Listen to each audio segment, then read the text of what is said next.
या मालिकेच्या आजच्या भागात आपण पाहणार आहोत. अमृता सारंगला म्हणत असते की सारंग आपल्याला लवकरात लवकर सावलीचा शोध घ्यायला हवा. ती बिचारी कुठे असेल, कशी असेल याची आपल्याला काही माहिती नाही आहे. आणि ते ऐकून सारंगसुद्धा म्हणतो की हो वहिनी, मी लगेच जातो आणि सावलीला शोधण्याचा प्रयत्न करतो. माझी खात्री आहे की ती नक्की सापडेल आणि मग मी तिला घरी घेऊन येतो. आणि मग त्यानंतर तो घरातून बाहेर पडतो. दुसरीकडे सावली रात्री एकटीच चालत तिच्या माहेरी जाण्यासाठी निघालेली असते आणि त्यावेळी ना तिच्या पायामध्ये चप्पल असते ना जवळ कोणते सामान असते.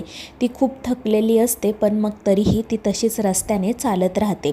दुसरीकडे सोहम आणि बबलू खूप काळजीत असतात. सोहम म्हणत असतो की बबलू, आता आपण काय करायचं, सावली वहिनी तर कुठेही सापडत नाही आहे आणि इतका वेळ होऊन गेला, आपण तिच्या माहेरीसुद्धा काहीच कळवलेलं नाही आहे.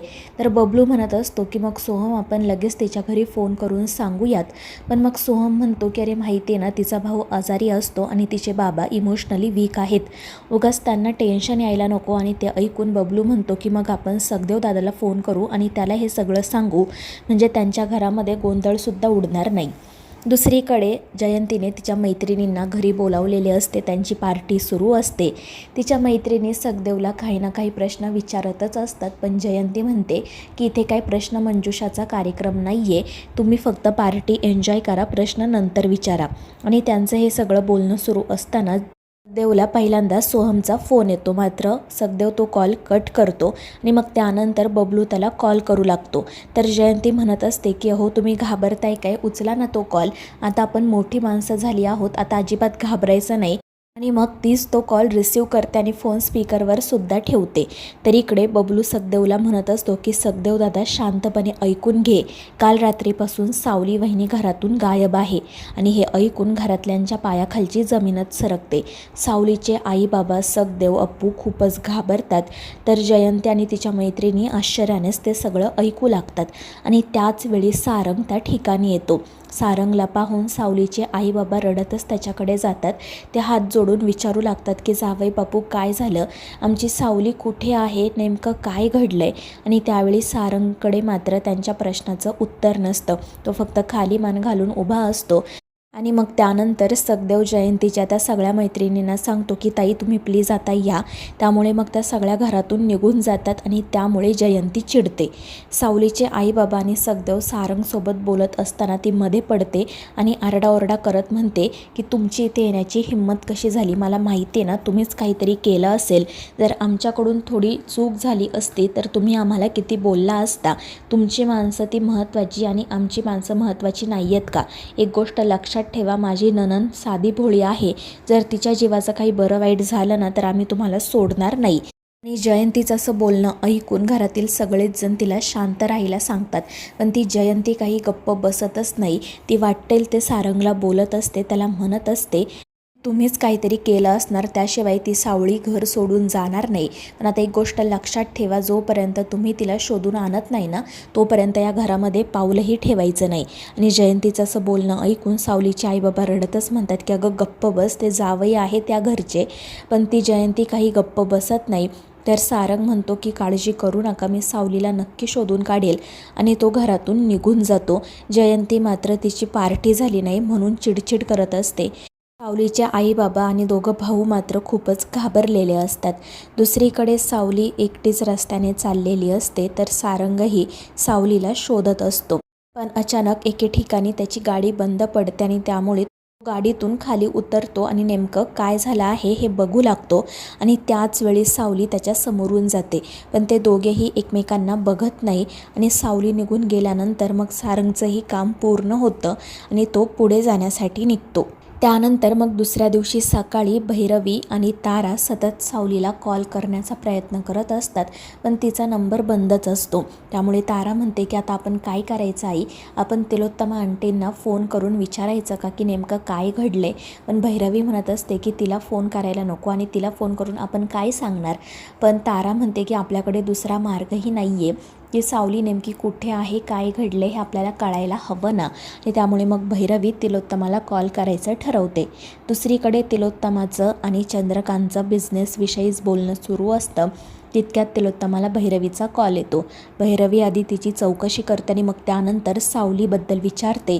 तर तिलोत्तमा म्हणत असते की सावली हे घर सोडून निघून गेली आणि ते ऐकून भैरवीला मोठा धक्का बसतो. ती विचारते घर सोडून निघून गेली म्हणजे नेमकं काय घडलंय? तर तिलोत्तमा म्हणत असते की मलाही काही माहीत नाही आहे, पण ती मुलगी या घरातून निघून गेली. या घरात सुद्धा काही लोकांचा तिच्यावर खूप विश्वास होता, पण तिने त्यांच्या विश्वासाला तडा दिला आणि ते ऐकून चंद्रकांत खाली मान घालतो. त्यानंतर भैरवी पुन्हा तिलोत्तमाला विचारते की प्लीज मला सांगशील का नेमकं काय घडलंय, कारण ताराचे एकापाठोपाठ एक कार्यक्रम आहेत आणि आम्हाला त्या सावलीची गरज आहे.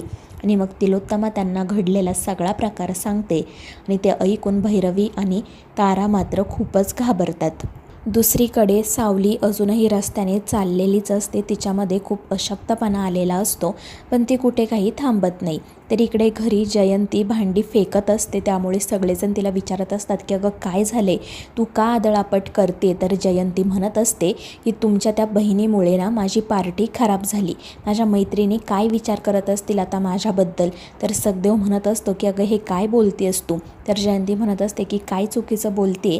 माझा आनंद तुमच्या बहिणीला बघवला नाही, लगेच मांजरीसारखी आडवी गेली, तिच्यामुळे माझी पार्टी खराब झाली. आणि ते ऐकून सावलीची आई म्हणू लागते की अगं तुला माझ्या साऊची काळजी आहे की नाही? आणि त्यावेळी जयंती म्हणते की मी का तिची काळजी करू, तिला माझी काळजी वाटते का? नाही ना. आणि तुम्हाला फक्त माझा राग दिसतो, तुमच्या लेकीमुळे माझी पार्टी खराब झाली. आता मी माझ्या मैत्रिणींना कसं तोंड दाखवू, त्या माझ्याबद्दल काय विचार करत असतील? आणि मग ती रागातच बाहेर निघून जाते. दुसरीकडे ऐश्वर्या तिच्या रूममध्ये शोधाशोध करत असते. तितक्यात नील त्या ठिकाणी येतो.